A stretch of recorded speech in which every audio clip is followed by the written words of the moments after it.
Yo, what's up guys? Welcome back to the channel. So today I actually want to talk about the Egyptian gods, and we're going to have a discussion video because this post blew up over on Reddit and I felt like it was a really good thing to cover. So the title of the post was, if the 3 god cards were released with good effects. Now, we all know about the Egyptian gods. These are very iconic cards. We got most recent, like, really good card, Soul Crossing, in the Egyptian gods starter/structure decks.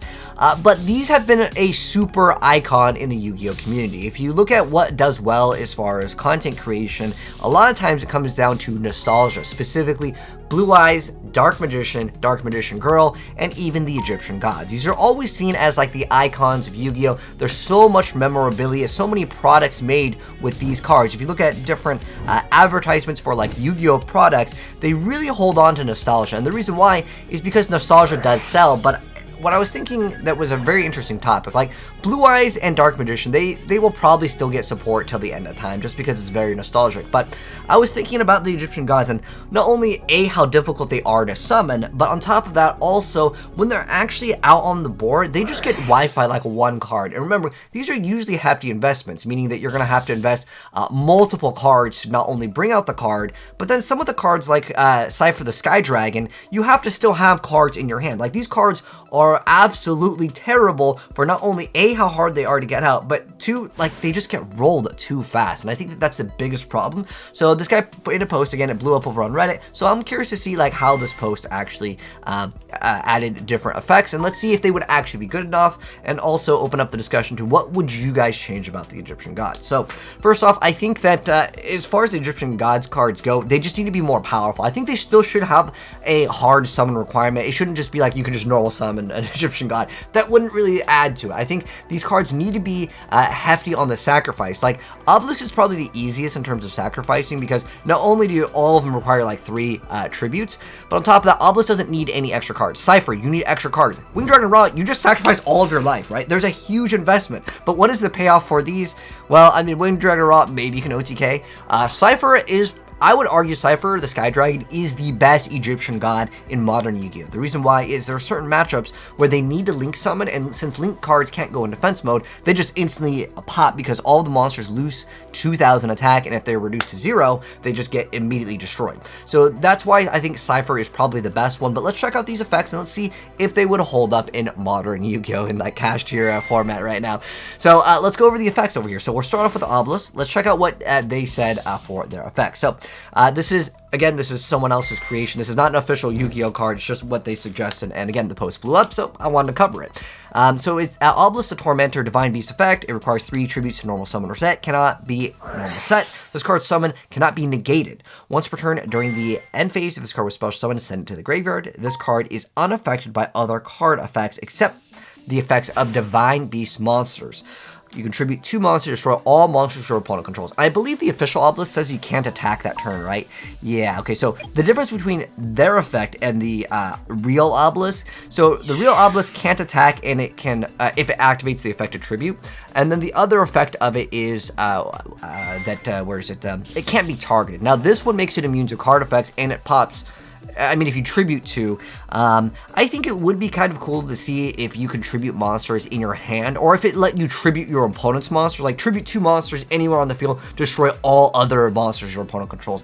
That would be potentially a good effect. Then you can swing for 4,000. Then your opponent more likely would still have another turn because you're playing Egyptian gods. You've invested 3 monsters. Not only do you have to use 3 cards to tribute to get this card out. Again, I know that there is the card called Soul Crossing, which is like one of their best cards.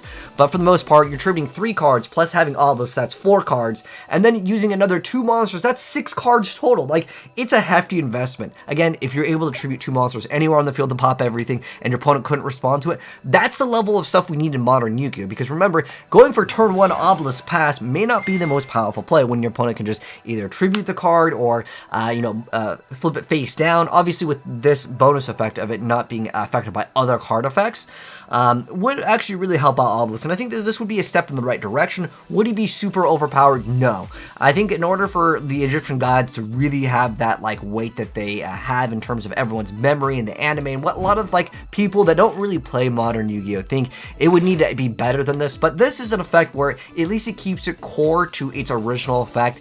It doesn't seem like super overpowered, and so I could see that one coming out if they made like a you know, a Yu reprint or a rotted obelisk, or if they just made like the Egyptian God super obelisk or something like that. Maybe they come out with new names or something, but I still think that Egyptian Gods should get more support, just because it's very nostalgic, but it's like so bad. Like at least sometimes you can see Dark Magician and Blue Eyes kind of be able to be relevant in the game. Like I'm not gonna say that Blue Eyes or Dark Magician can hold up with like the most recent meta, but at the same time, like you'll see them once in a while take a dub, but like Egyptian Gods, it's really rough. So let's check out the next effect. So this is Winged Dragon of Ra. So let's see what they added to the effect. So requires 3 tributes to normal summoner set, can't be normal summon.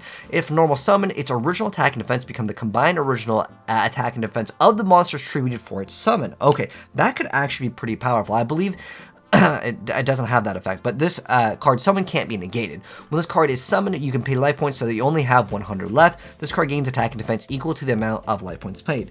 Then once per turn during the end phase, if this card was special summoned, sent to the graveyard, this card is unaffected by other card effects except the effects of Divine Beast monsters. You can pay 1,000 life points to send one monster on the field to the graveyard as a quick effect. You can tribute this card to gain life points equals to its attack on the field. Wow.